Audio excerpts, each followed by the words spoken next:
J'ai la chance de recevoir ce matin le nouveau comte de Monte Cristo, l'un de nos plus brillants acteurs, qui en plus est né comme moi un 13 mars.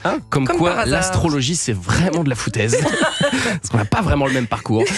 Bonjour Pierre Ninet. Bonjour. Et merci beaucoup d'être là ce matin à la veille de la sortie en salle du comte de Monte Cristo.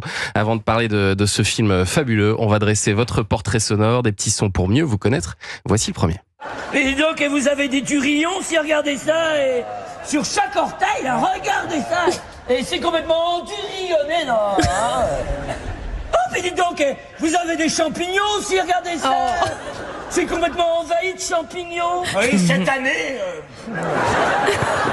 Cette année est magnifique. Vous avez 6 ans, je crois, quand votre mère vous emmène au théâtre voir le spectacle des Deschiens qui s'appelait Les Pieds dans l'eau, et vous riez tellement fort que François Morel vous a interpellé. Alors, je suis obligé de revenir sur cette fake news que j'ai moi-même propagée. Je peux m'en prendre qu'à moi. Ça, c'est le problème. Et à ma mémoire d'enfant, en fait, j'ai mélangé 2 spectacles. Mais j'ai vraiment vu Les Deschiens quand j'étais petit et je riais aux éclats.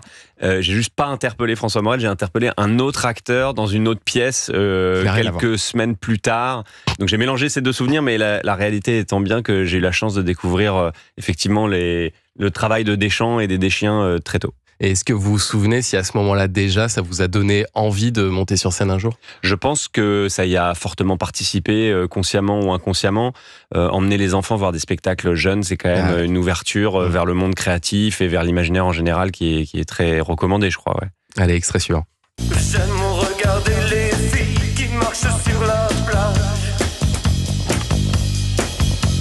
Les hanches qui balancent et les sourires fugaces. J'aime regarder les filles. Votre premier grand rôle au cinéma, c'était dans ce film J'aime regarder les filles de Frédéric Louf en 2011. Et c'est sur ce tournage que vous avez décidé de faire le métier d'acteur à vie. Vous vous l'êtes dit, vraiment, ça, c'est mon truc.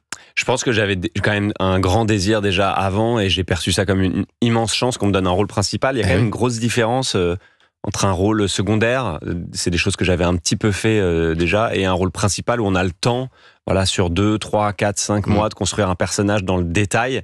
Et donc ça, c'était un nouveau plaisir que je connaissais pas, effectivement, et un luxe énorme. Et quand j'ai fini ce film, effectivement, je me suis dit, c'est ma drogue, c'est ça que je veux faire toute ma vie, quoi. Et puis je l'ai vu ce film, il faut dire que vous séduisez Lou Delage, donc il y a pire comme démarrage au cinéma.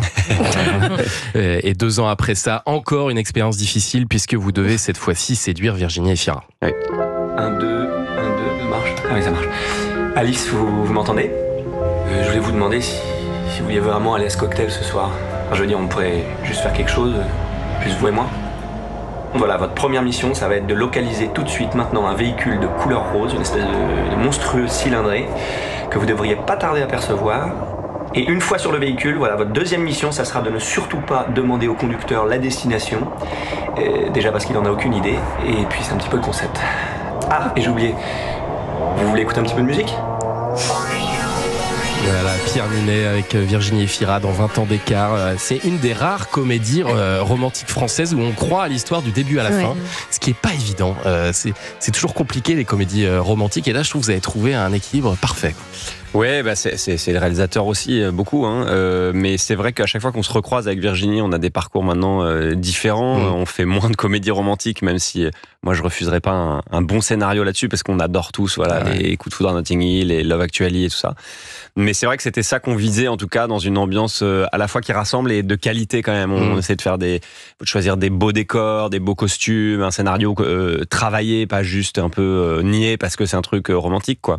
Donc voilà, mais c'est marrant, à chaque fois qu'on se recroise avec Virginie, on se dit, il est bien ce film quand même, ouais, on est content. Mais on a l'impression que ce film, il a une vie après, pas forcément pendant sa sortie au cinéma, mais là, il a une vie en ce moment, beaucoup sur les plateformes, beaucoup en parlent, beaucoup le regardent beaucoup en ce moment. Ouais, c'est vrai qu'on voit qu'à chaque fois qu'il y a un passage télé, ça performe bien, et les gens m'en parlent encore beaucoup de ce film. Donc pour nous, quand on est acteur, qu'on a la chance de tourner, que les gens, qu'on sente qu'un film a une petite place dans le cœur des gens, c'est énorme pour nous. C'est un film d'ailleurs où on aperçoit un jeune François Civil, hein, d'ailleurs, qui ne vous lâche plus depuis. Je lui avais vraiment demandé ça, presque en service. Je lui ai dit, il y a un petit rôle dans un amphi à un moment dans le film.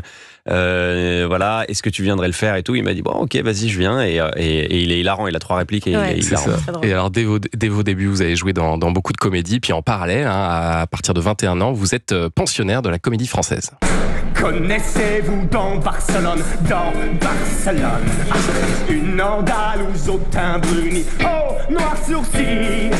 Eh bien, ce portrait de Lyon, ce portrait d'Oscar Amazon, à l'œil arbitro dégourdi, n'est pas celui de Mahouri, non. C'est un chapeau de paille d'Italie, comédie délirante d'Eugène Labiche. Ça fait partie de vos meilleurs souvenirs au théâtre, ça, j'imagine. J'ai aucun souvenir de cette chanson. J'avais du mal à croire que c'était moi carrément. Mais je suis pas très bon chanteur, donc je trouve que je me débrouille pas trop mal dans cet extrait. Ça va, franchement ça va. Je suis fier de moi. Je sais pas si j'arriverai à mettre autant d'énergie, la vache. Mais non, je suis content de entendre ça parce qu'effectivement, je me rappelle de quelques chansons plutôt bien et celle-là pas du tout. Vous avez vu la version avec Vincent de Dienne ou pas? Non, je l'ai pas vu. J'aurais adoré la voir. J'ai pas eu le temps d'aller au théâtre. J'aurais beaucoup aimé. J'aime beaucoup Vincent de Dienne.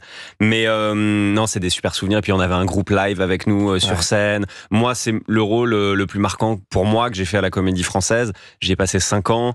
J'ai aussi joué dans Phèdre. Mais c'est vrai que cette pièce-là, le Chapeau de paille d'Italie, c'était l'éclate totale. Là, vous êtes survolté dans cette pièce. Et là, c'est un peu la folie, cette pièce. Complètement. Ça vous manque parfois le théâtre? Ça me manque, parce que j'y ai fait mes armes, c'est mes premiers amours, donc j'ai envie d'y retourner. J'ai des projets un peu dans les tiroirs. J'attends que ça se place bien au bon moment. On m'a proposé des trucs tellement chouettes au cinéma que ça s'est pas fait pour le moment, mais j'y retournerai, c'est sûr. Petite pièce de boulevard, certainement. Voilà, exactement. Un amant dans le placard. Voilà, on va suivre ça dans les années à venir. Et puis d'abord, il y a le Comte de Monte Cristo avec donc Pierre Ninet dans le rôle d'Edmond Dantès. On en parle dans un instant sur Europe 1, tout de suite.